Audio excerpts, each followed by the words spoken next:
Hi, I'm LadyJenevia. This is my new cat, Kimiko. If you're wondering why my spoiler-free review last week was so scatterbrained, it was because of her. Today's video is a spoiler-free review of Dickinson Season 2, Episode 5, which is called Forbidden Fruit a Flavor Has.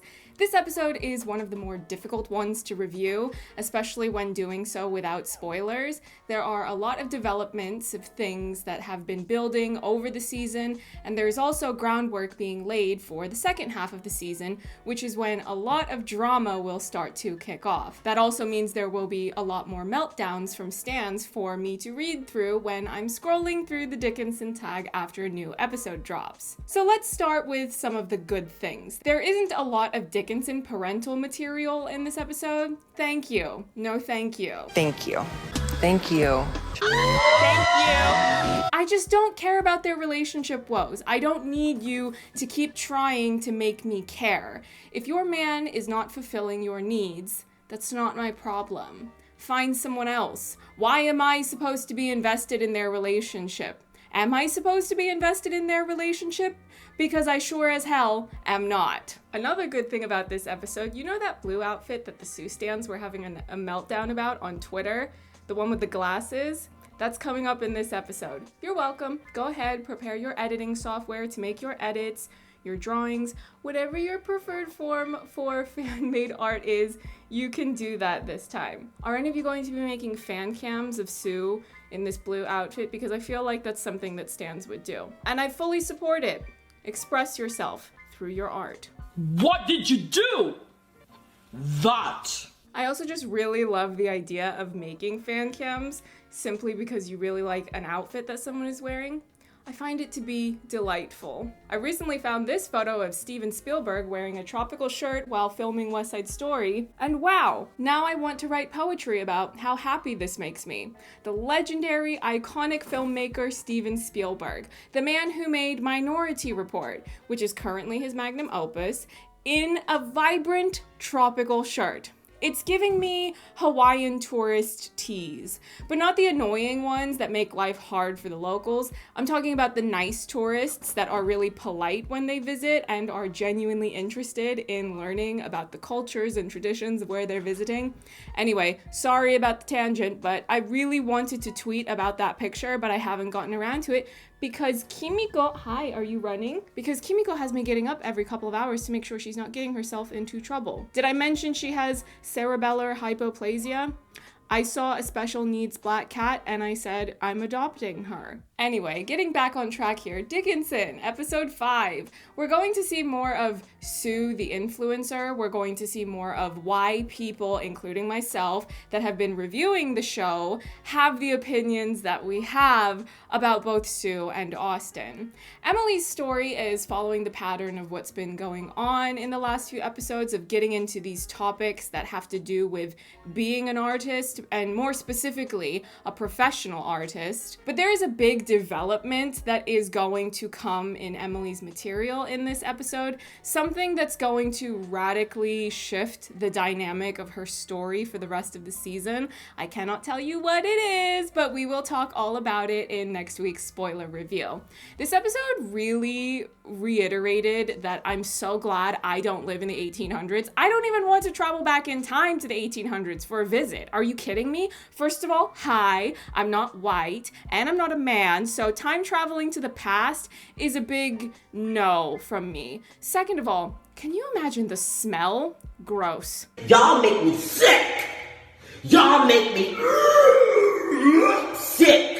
There is so little that I can preview in this episode without giving away spoilers, but what I will say is that when I was rewatching this episode to take notes, I ended up taking a lot of notes and stopping to pause the episode, and I was doing that a fair bit because there were a lot of things I wanted to write down very precisely. It wasn't even just for references for writing out my spoiler review, which I'm going to film after this video. It was a lot of things that I was writing down that I want to come back around and talk about when I'm reviewing stuff in future videos. I feel like that New York meme from the Flavor of Love season 1 reunion when she's trying to fight Pumpkin, and her prelude to it is that she had been on pause, but now she's about to press play.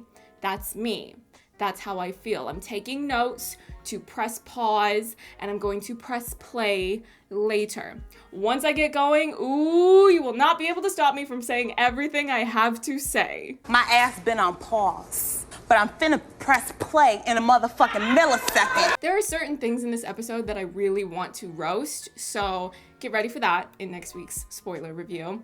A lot of eye rolling from me while rewatching this episode. Things were just getting on my nerves, but if there is one thing that did not annoy me, not even in the slightest, it's not actually a thing, it's a character. Lavinia, my girl. I think we all need to get some ice packs for Lavinia's back, which she has clearly thrown out from carrying this entire episode, carrying this season, arguably. She is here to entertain us. When everyone else is bothering me, I can always depend on Lavinia. She never, ever lets me down. The glow up of the series, truly. Serious note here. Can we all stop and take a moment to reflect on how far she's come since season 1, when she used to be so insecure and people were making her feel small. She was getting walked on by that loser guy, and now she is out here doing it for us, the people, week after week. Nothing but legendary behavior. I love her. Finally, I did a thing last week where I said one of the songs that would be appearing in the next episode. No one really commented on me doing that, but I feel bad that I can't really preview more about this episode, so I'm just going to do it again. If you don't want me to share a song early, then just let me know. I don't need to do it again if people don't find it all that interesting. Although I do get a chuckle out of sharing this song specifically. It's called Devils in the Backseat, and it's by Lostboycrow. It's a nice song, but the reason why I'm so entertained by sharing it early is because of when in the episode it's being used. Tell you what, I will link the song in the description box, and you can choose to either look the song up or not, but if you do go listen to the song, you can come back next week and go, I can't believe you shared that song. Anyway, I know this review is short, but if you have the time, please feel free to go watch my weekly reviews of Servant Season 2 that I'm going to be doing from now on as well, now that that second season has also started airing. I really want more people to come talk to me about that show because the drama and messiness of the characters on Servant is far too much for me to deal with by myself. Strawberry? Lobster. Get the fuck out. Julian. If you are new here, feel free to subscribe to my channel so you don't miss any of my Dickinson reviews. I will also link a playlist to all of the Dickinson reviews I've posted thus far up in a card. You can also follow my social media pages. Everything is in the description box. And I'll see you in the next one. Bye.